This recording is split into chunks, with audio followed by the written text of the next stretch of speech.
With that, welcome to today's session on visa applications, moving abroad, and more, and specifically focusing on moving to Europe. So I will, as usual, just introduce you to your panelists. I won't introduce you to EduAccess, and then your panelists will take you over just what the visa application looks like, what are the requirements, what is the application timeline. We have a speaker from Germany, a speaker from France, so they'll sort of give you an overview of what the application looks like for each of the countries. Looking for accommodation, average cost of living, things to do before you move, how do you settle in, and give you their own personal experiences and general tips on when you are now planning to move. Um, so we have with us two wonderful panelists who you've probably seen very frequently throughout the Graduate Mentorship Program. We have with us Sadaf, who is doing an MSc in Applied Computer Science from Germany, and Prarthana, who's doing a PhD in Political Science from France. Thank you so much, Sadaf and Prarthana, for joining us once again today and for taking the time out to speak to our mentees. I will hand it over to you, Pratna, to now present. Yeah, thank you so much, Ms. Ba. And I think thank you so much for organizing this session because I think it's an important part of studying abroad that we usually miss out on. And as daunting as the application process is, the visa process is not that, it's not less daunting as well, like not to scare you off right at the beginning. But I think it's important to, like have as much support as you can get for the visa process. So each European country will have its own student visa process. So you also need to keep a check on what are the different visa opportunities that are available.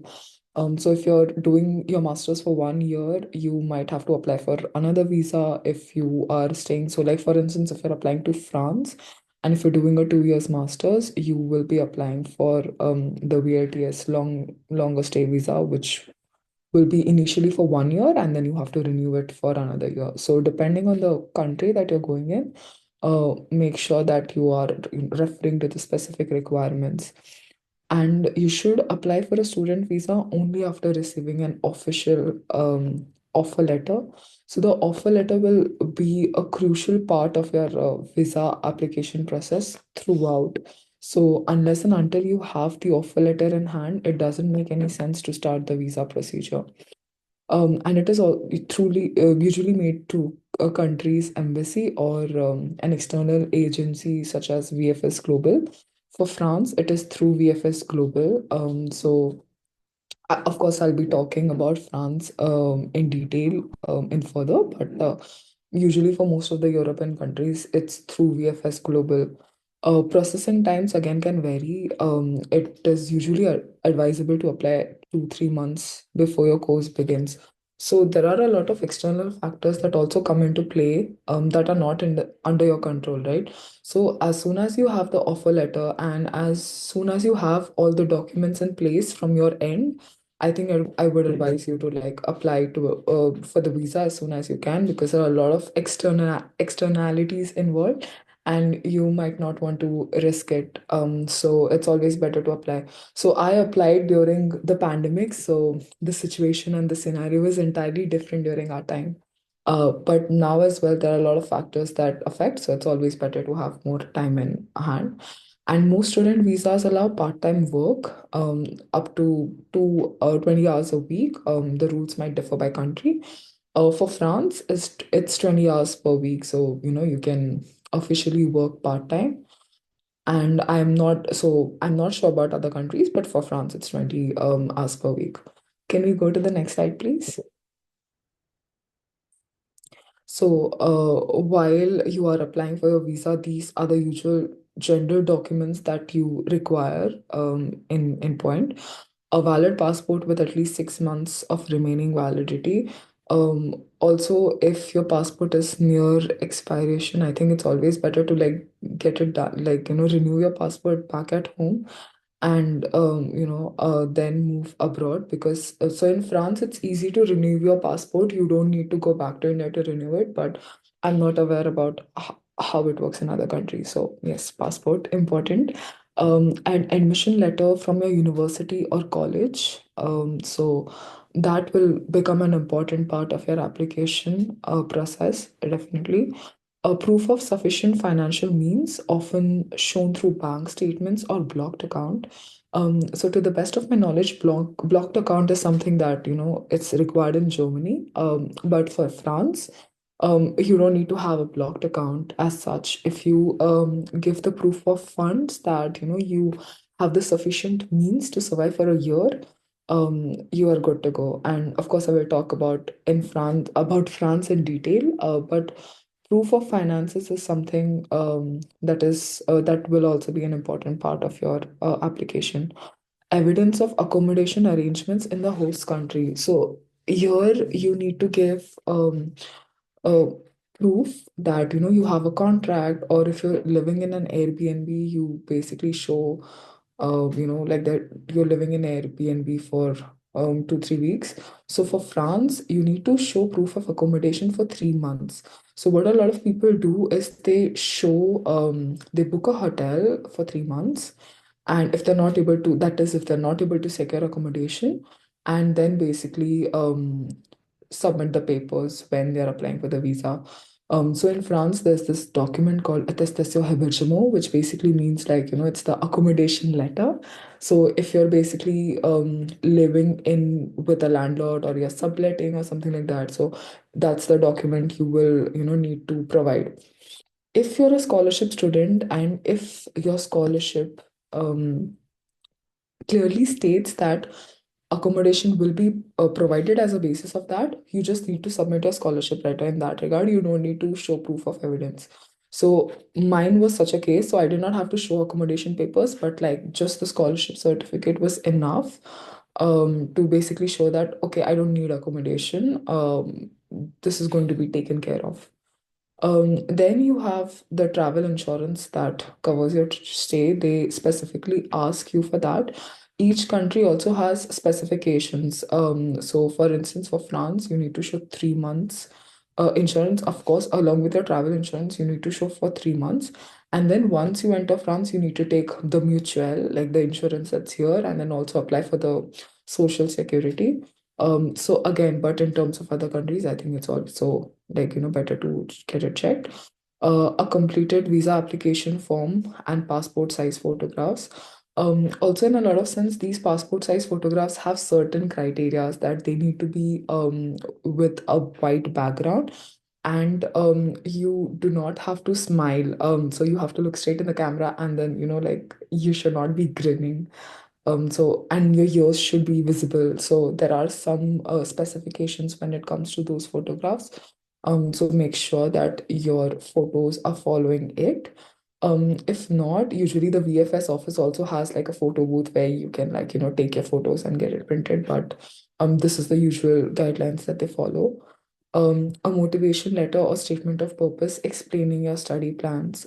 So you need to write a motivation letter, just like you have written your SOP and all the cover letters so far, that why you want to study in Paris, like if you're studying in Paris, or like why do you want to move to Germany, what are your motivations, what do you want to do. In some cases, a medical certificate or police clearance certificate might also be required. Again, it depends on case to case basis. Visa fees may vary by country, and it is generally paid in rupees at the time of application. Again, when you're booking a visa appointment, you need to pay like a certain amount, and then so for instance, for France, you have like a visa process as two stage. One is the Campus France stage, and one is the VFS Global stage. So you need to pay money at both the stages.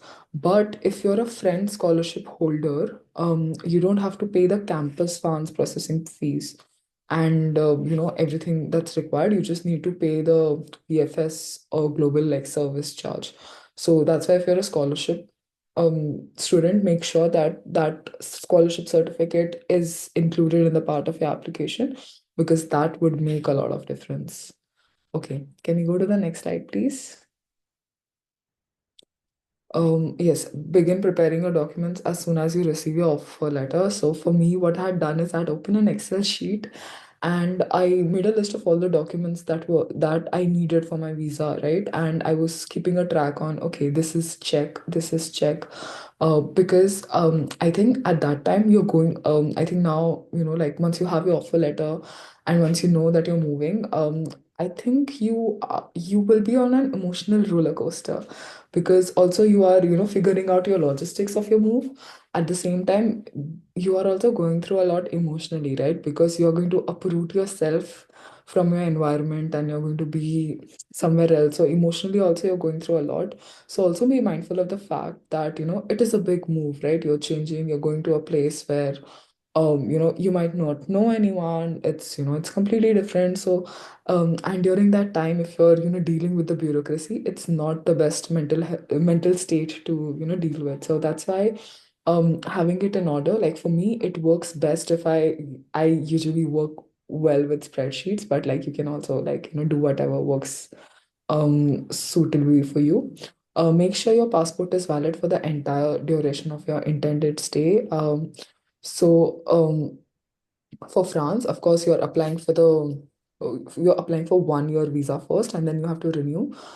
So I know like a close friend of mine, her passport expired before the first year. So she sort of renewed her passport here, and then she applied for the second visa, like a visa for the second year. So that's also possible because I know someone in close quarters who has gotten that done.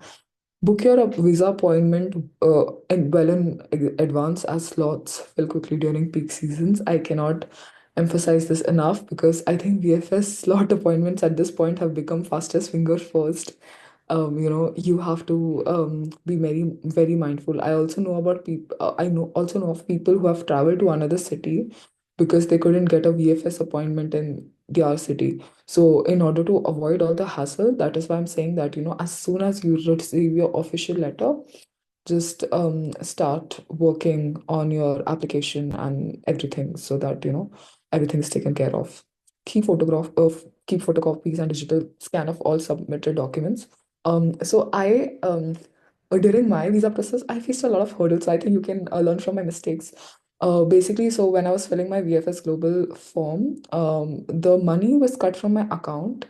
I filled my form, but I did not get an appointment. Okay. I was supposed to get an appointment on 12th June, if I'm not wrong. Yeah, it was 12th June. So basically I had paid the money, but I did not get the appointment letter. And the appointment letter is an important document because that's the only document that will allow you to go, like allow you to enter VFS Global Office on the day of the appointment. So I just like walked up and then, there's an entire story behind it, but like learn from like the wise people always learn from the others' mistake.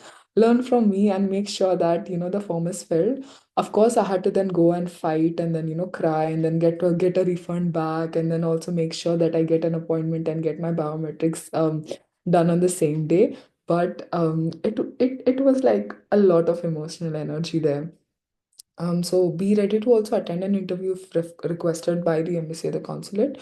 So at the VFS level, you don't have any interview as such. You just need to give your biometrics and submit your documents. They just verify it for you. They take your passport, you do your biometrics, and that's it. Nothing more. But you do have an interview at the campus France level. That which I will be like talking about it in a bit. And yeah, after approval, you will basically receive your visa. And also make so in the form that they also ask you like what is your intended date of arrival. So make sure that you have at least 2 weeks of gap between your intended arrival day and when you start your university. Because again, be mindful of the fact, you feel like, oh, I live in hustle culture. I'm just going to move to another city and like start classes. I'm on like in like 2 3 days on something. Trust me, from experience, it is not a good idea. So my course was starting on 1st September. But I came on 16th August. I landed in Paris on 16th August. And I took basically the 2 weeks to get acclimatized to the city, right? Because it's very different. I even did not know the language, so I was very lost. I wanted to figure out my way to the university. I wanted to figure out metro lines. And I also took those 2 weeks to sort of socialize with other people. So, because everyone is coming at the same time and everyone has a lot of social battery initially, right? So there are a lot of plans that are being made. There are a lot of plans for picnics, and I think I would also advise to just go for them, because then you'll also, like, I think for me, like, socialization is an important part of living abroad. So you might, like, that's how I met most of my close friends as well. So, if the plans are happening, just go, like, pretend to be an extrovert, go for these plans, and hopefully you'll find your people. Yeah. Can we go to the next slide, please? Yeah. So, for France, I think, like I said, like, the most important document is your offer letter. Once you have the offer letter, like, the games begin, like, the games for the visa begin, actually. So as compared to the other European countries, what's different in France, that you have something called as Campus France, which is a subsidiary of, like, the Ministry of Higher Education, which takes a look at, admissions and, like, people who are coming from abroad to study France in France. So basically, before you go for the VFS, you have to clear the campus run stage. So there, you need to fill out the campus runs form. So you need an NOC from campus runs before you apply for VFS. Okay. So you need to fill out the campus France form, which is very extensive, in the sense that they ask for your personal details, they ask in detail about your academics, and from your academics, like, right from first standard to the last degree you've had. And then if you had taken a gap year, then you need to talk about that as well. So you basically need to provide them an entirety of everything. In this, they will also ask you for your mark sheets, your 10th standard mark sheets, your 12th standard mark sheets, your undergrad mark sheets and transcripts. So they basically extensively, they want to know what what is your academic background, why you here. So you can fill out that form at the Campus France website. And once the form is filled, basically you will be they will process your file, and then you will be allotted a date for an interview. So because I applied during the pandemic, for us the interview was online. And the interview was very general, in a way that, they want to ask what are your plans for here, why do you want to come here. And then they also cross verify some things about your academic credentials. So they also want to know that, okay, you are genuine and you're authentic, and then, whatever documents you submitted are good to go. So, like, most of the questions I got in the interview were related to, like, okay, what school did you go to, like, what were your grades like, na basic. And of course, you could keep your mark sheet, and the officer at that time told me that I could also keep my mark sheet in front of me. So, that's a good idea as well. So if you're intending to go to France, I think it is a very nice idea to go and attend Campus France events, because Campus France offers, like, they organize a lot of events, and there's also free alcohol if that is something that interests you. So it's also a good opportunity to go, meet the officials, and, they also organize a lot of events from their end to help Indian students, like, apply to visa and stuff like that.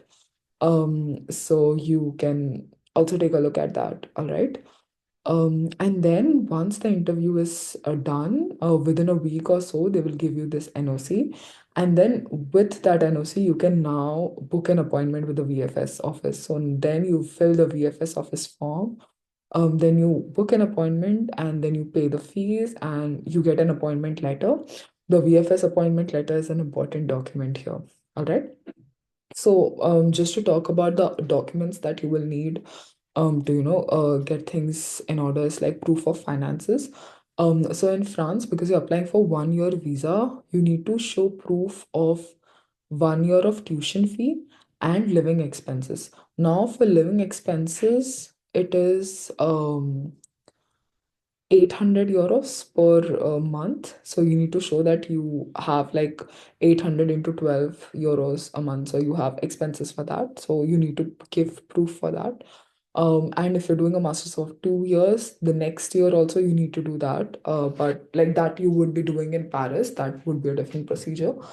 And in terms of proof of finances, they need to be, if you're showing bank statements, uh, that should be a bank statement of either your mother or your father. So they should be like related by blood.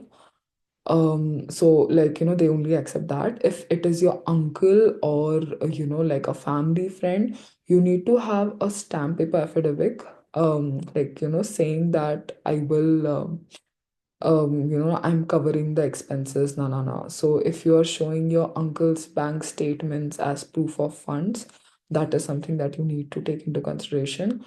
FD funds are not encouraged. So if you're showing like fixed deposits as proof of funds, they usually say that maybe that's not a good idea. So when I had gone there to submit my finances, they did not accept it, but then I had the affidavit ready already, so that was not an issue for me. If you have applied for a bank loan, then you need to submit those bank papers to show that okay, you have the required finances. Again, now if you're a scholarship student and if the scholarship is covering for your, say, living expenses or something, so my scholarship is covering my living expenses, so I basically just submitted that letter saying that it's already covered and I did not have to like give any further proof of that. So again, in terms of finances, I think it is always better to, if you're having a bank loan, fantastic, you already have the official papers. If you're showing it in your parents or your parents' account, make sure that it is in the main account and not FD. And then, they will also ask for bank statements, so be prepared for that. Thirdly, it's better not to go for FD. And if you're showing anyone else's, so if you're showing your uncle's bank statement as like your sponsorer, you need to have a stamp paper affidavit. Okay, accommodation, like I said already, like you need to give 3 months proof of accommodation. So a lot of people, what they do is they book a hotel for 3 months, and they come here, and then they, sometimes they cancel their reservation or something, and then they, like look for places here. Because sometimes it's easier to look for places here because there are a lot of rental scams that also happen in Paris. So it is very difficult. Like unless and until you have someone in Paris to do the house visits for you, it is very difficult to actually like get a good accommodation. So that's why like my advice would be to go through like the legal channels. Like usually the university also has a lot of listings. So like for example, I'm from Sciences Po. Sciences Po has a Sciences Po accommodation website altogether for Sciences Po students where the university has vetted those landlords and landladies who are there on the website, so that it's not a scam and it is completely safe. Apart from that, there are other websites as well, and there are a lot of government student residences as well, which is a safer option, right? Because it's better in any case. Then Campus France NOC, again, important part of your France visa application, your offer letter, insurance for the first 3 months, and scholarship letter if applicable. The VFS booking at times gets very difficult, to get slots. So that's why in this case, like once you get your official letter, just like start working on your application process for the visa so that, everything is taken care of time-wise. Okay. Now I would like to ask Sadaf to take over.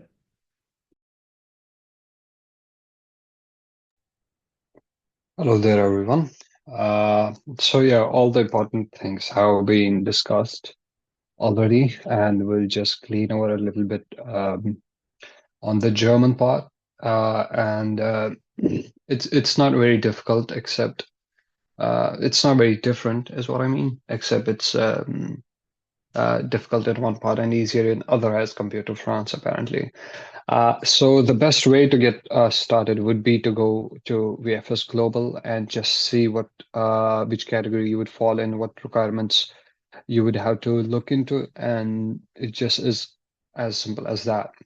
However, what was something interesting for me was, for example, I'm from Kashmir, and most Kashmiris, when they apply for a place where they have to go to with their document and appointment, they would end up in Delhi. While the problem in Delhi is that so many other people from nearby states end up in Delhi.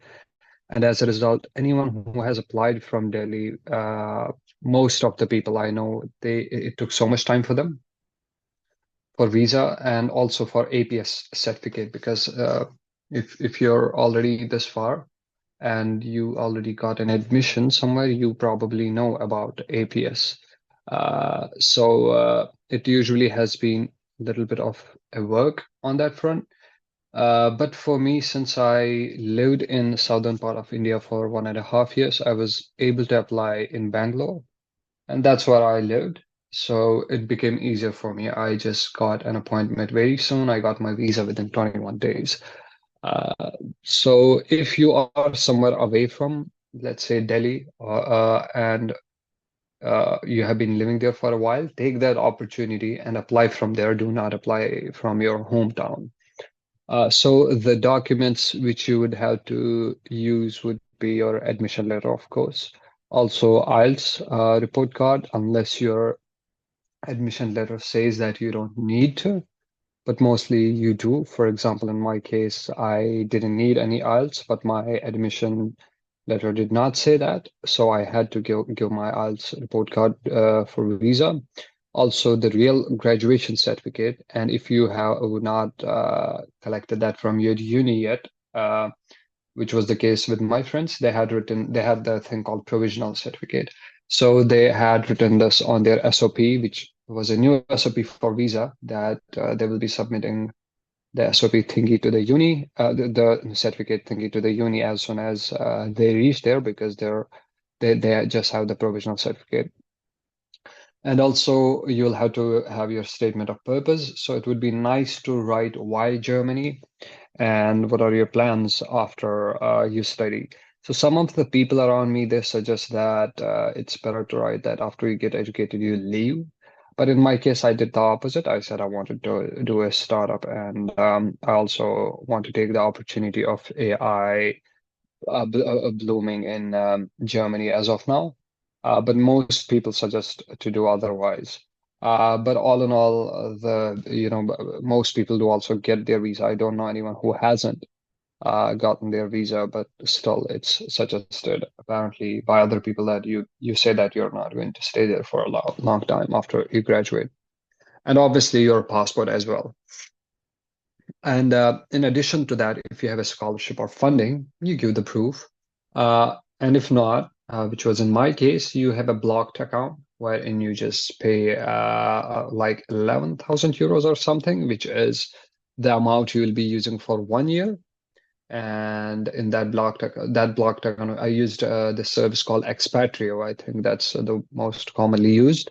It also took care of my health insurance and travel insurance. So when I make my account on Expatrio, I get three documents, I guess.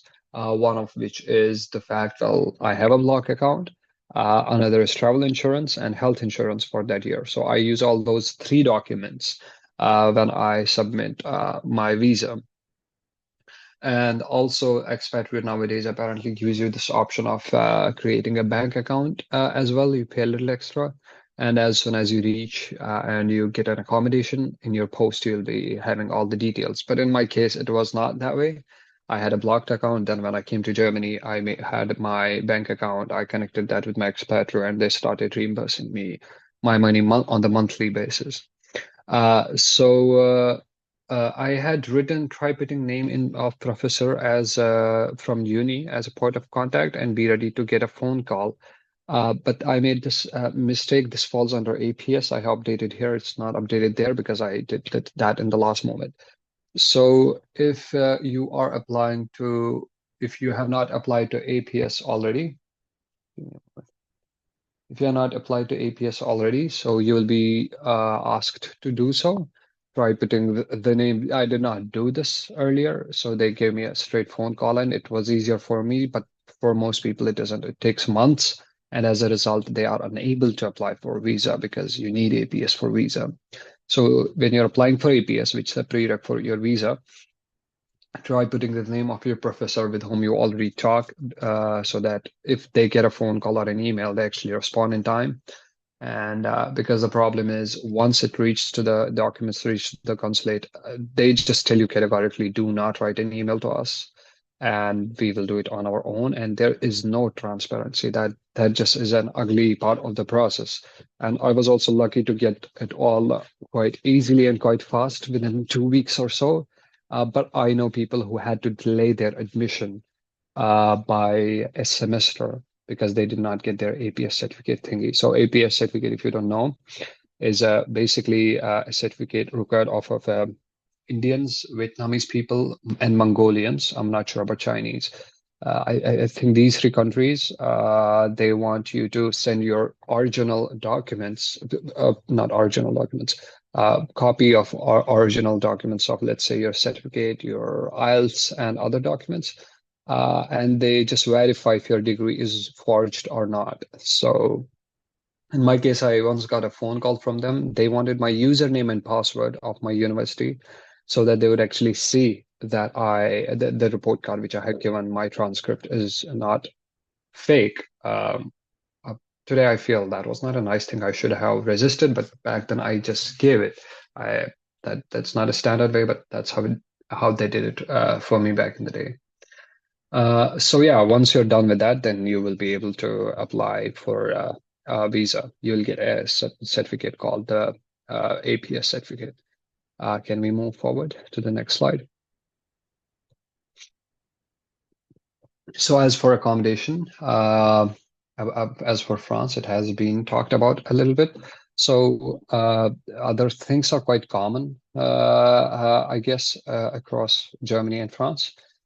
So universities you have their own accommodation. For example, where I live right now is an accommodation from a uni. What I did not know that even before you get an admission, you can actually apply for accommodation and you could be put in the waiting list. And I did not do that, but I could have done that. I see people doing that. They would apply for accommodation.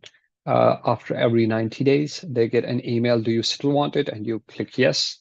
And this keeps on happening until you're on the top of the waiting list. And sometimes in my case, the uni where I study, the waiting time could be up to a year. So yeah, it's better to apply it ASAP for it ASAP. But also there are other private student residences. Their cost might be slightly higher. And another beautiful thing is Vagaze. So Vega is a just shared flats, and you usually apply for them. There is a website called WG Gesucht. You just can search WGs in Germany, and it's a portal where people just put an ad of their flats, and they are usually actually old German homes which are rented out, and each floor becomes one apartment. So you'll have, for example, 3 or 4 people in each floor. Each person has a room, and they have a shared kitchen and a shared washroom. Most of my friends live in Vegas, and what's beautiful about them, they're like old European architecture homes, which are just now dedicated for the students here in the city. And I don't know, I like vintage stuff. So if you want to do that as well, you could very well apply to that. And they are usually cheaper and way better. They're usually well furnished. You have the utensils. You have, in fact, way more than you would need. And yeah, but also you'll be interviewed by your flatmates. Or in other way, you could say you will be interviewing them just to make sure you like them or not. Because if you don't have good roommates, you'll start hating yourself, or you could have besties for life. So yeah, you could also do an online video call. If you have someone already there, they could go and look the things up. I did that for someone who was coming from Kashmir, and I evaluated the kind of people they were. They seemed friendly and so on. Then I gave a go ahead and reserved a room for her. So yeah, it would be if you, in the shared case of Vegas, I would highly recommend do a video call, talk to the people, and see if you actually like them. Because if you feel they are not nice people, it could be a problem. You don't want passive aggressive people around you. And 99.9% of the times, people here are nice, but you never know. Life is a box of chocolates. So when you are looking for Vegas, make sure that you also look into the public transport. And do if somebody asks you to pay already, probably it's a scam. If it looks like a scam, it most probably is. And what could be nicer is that you have people already there. And if you don't have people already there, you probably have, but we'll just talk about that in upcoming slides. You can find some people for yourself. So can we go further? So I'll just straight go to this point number 5 because I want to talk about this first. So you can, university usually has a WhatsApp group or a Facebook group for, let's say, international students or new students. Join them, and you will have many people who could help you. And try to find people of your community. For example, you could find WhatsApp groups like Indians in that particular uni, Kashmiris in that city. So when I came here, I had a couple of WhatsApp groups, which I got through some people. One was Kashmiris in Göttingen, Kashmiris in EU and UK, and they were quite helpful for me. In fact, one of them came to pick me up, and I was staying at their home for a few days, and then we found myself a new apartment for 2 months, and after that, my uni gave me an apartment for next few years. So it's highly recommended you do that. You try to look up your community. There are different communities here. So if, for example, Indians in that particular uni, you could reach to the international office of your uni, and they are well recognized groups, and there are unofficial groups as well. So do that and meet your people already, and they're usually quite helpful. Also, unis have this program called Study Buddy program. At least in our uni, it's called Study Buddy. And I also, when I was applying to Uni of Helsinki in Finland, they also had it. I think it was called Study Buddy as well. So these are programs where other students who are already here volunteer, that when new students are coming in, you help them, they put you in touch. Each volunteer gets 2 or 3 students. My friends volunteer for such things. And what they do, they just help you come in. They could even pick you up. They could even look, if you are looking for an accommodation, they could actually go and check it for you and see if it's a good deal or not. And what would be, again, better is to see people from your own community. If somebody among them is ready to help you, they would actually go out of their way and make things easier for you. And also, if they are from same culture and same background, they would also suggest you what things to bring here and what not to bring. So highly recommended on that one. So going back to the first point, which is, well, try to get your accommodation ASAP. You can apply a year before that for the uni accommodation. If not, connect with your people. And if not, in the worst case, our uni also has this guest house. If you don't get an accommodation, you pay €5 per 24 hours, and you can stay there. And in the worst case, you could also do Airbnb. So yeah. So if you're applying for a blocked account through Expatria, you have the travel insurance and health insurance, that all is covered. And another thing is a Forex card. This was extremely helpful for me. Most people would carry cash because if they have a blocked account, they come in, they need a bank account, so that gets activated and you start getting your money. Until then, you need money. It could take a month if activation of your bank account and whatnot. So people usually get cash or a Forex card. So I got both. I got €100 cash and I got a Forex card from HDFC Bank, student Forex card, it's called. And I just had to load money into it from my Indian account, and then I was able to use it. I had just €300 or something. And that thing was extremely helpful because my bank account did take time and I did not like carrying a lot of cash. Um, But yes, Forex card is something recommended. If not, you could just simply get some cash with you, and make sure do not get cash from airports. It's going to be quite expensive. Find some other place in your city or town. And obviously get all of your essential documents with you. You would need them. And some universities also offer an airport pickup service.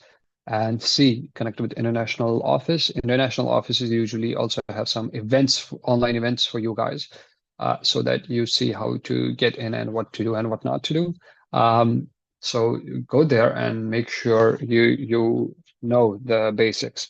Also, in addition to this, what you could also do is, if your airport is quite far away from uh, your uni, so it's recommended that you book your train quite in advance. Otherwise, it will end up being expensive. So, for example, I booked my train just a few days, a day or two before I had to arrive. So it was from Berlin to Lower Saxony. It costed me 100 euros. Uh, so, I mean, my flight costed me 350 euros, and my train costed me 100 euros. Was not a good decision indeed. So you could also book that thing if your flight is decided. When it is, you could also see what's the best way to do it and book your train quite in advance. Can we go further?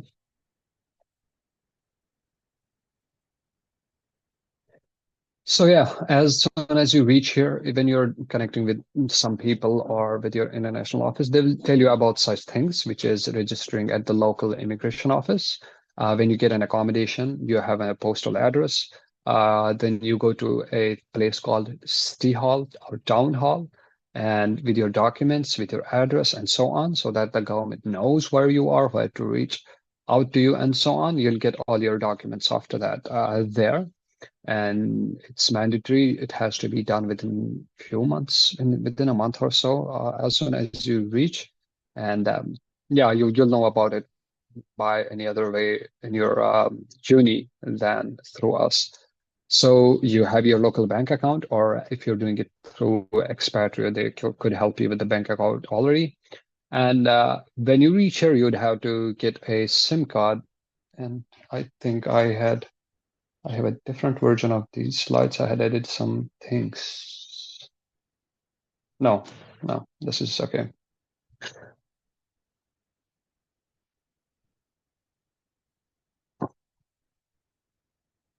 Just give me a moment.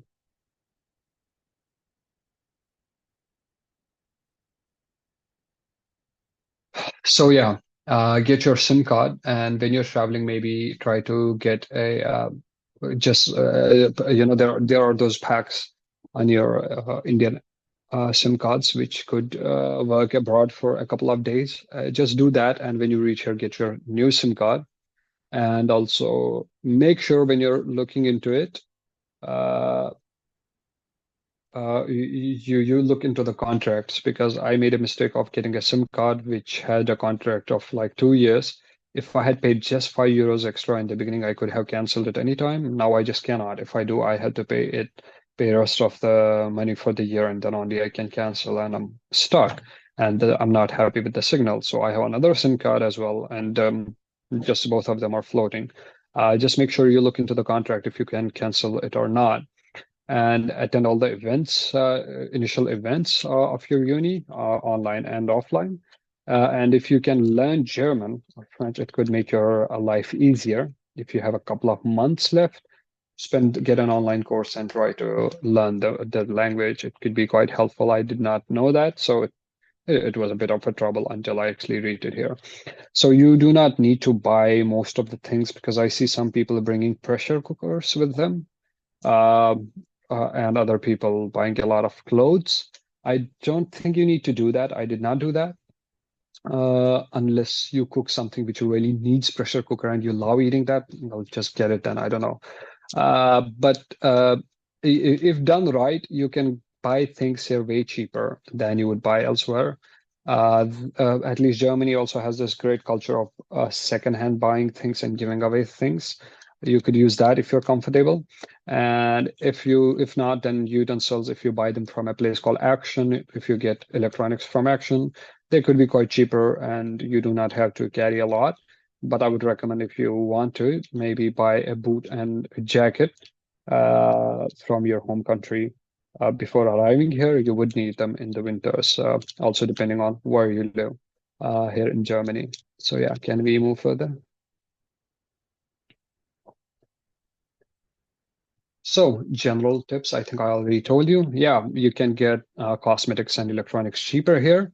Now, if there is something specific in cosmetics you would need to figure out, just get a few things until you figure out. For example, for my hair, it took me a lot of time to figure out the products which are here, quite different from the ones I used at home.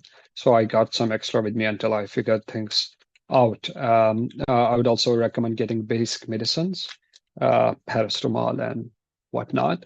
That could be helpful because the medicine thingy you would have to figure out here. Uh, that could take some time.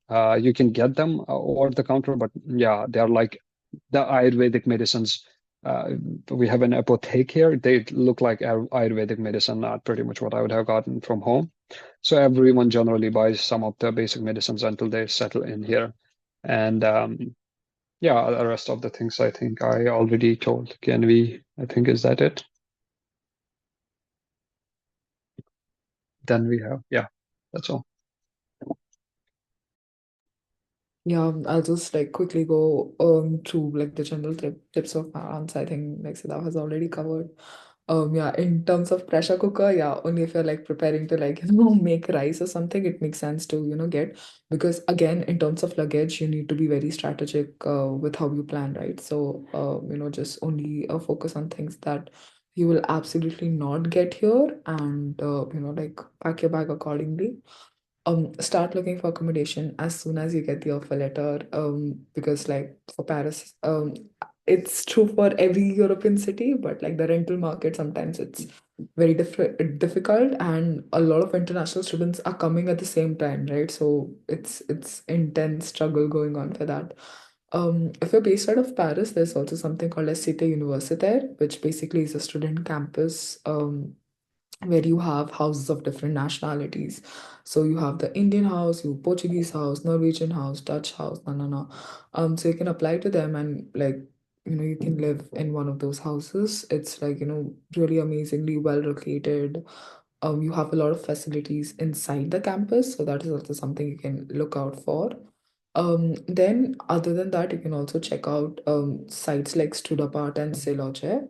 So Studapart, so most of the people I know who have, like gotten really good accommodations, most of them have come from like Studapart and like Second Seloche. So of course there are other websites as well, but this is from like my experience living so far. Most of my friends who have got apartments have been through like Studapart or Seloche. So like you have the vacay in Germany, here you also have the colocasia. So basically, if you have a 3 BHK and if you're sharing room with two people, so that arrangement is called colocasia. And then there is also one another arrangement where you basically live within old French man, old French woman, they're basically looking for someone to be with them. And so the rent is a little cheaper. So you'll have to be with them. At times the contract also requires you to like basically be with them like once a week or something like that. So that is something that you can like check and negotiate accordingly. But that is also an option. So a lot of people who are looking for accommodation, and if they are not finding, like they go for that as well, because it is comparatively cheaper. Then university listings, like all universities usually have like their recommendations for where students should find accommodation if they do not have a campus. Your first priority should be looking at that and applying to the official student residences. So in France, you also have the cruise student residences, which is like very nice. It can get a little competitive, but I think you should, put your hat in the ring nevertheless.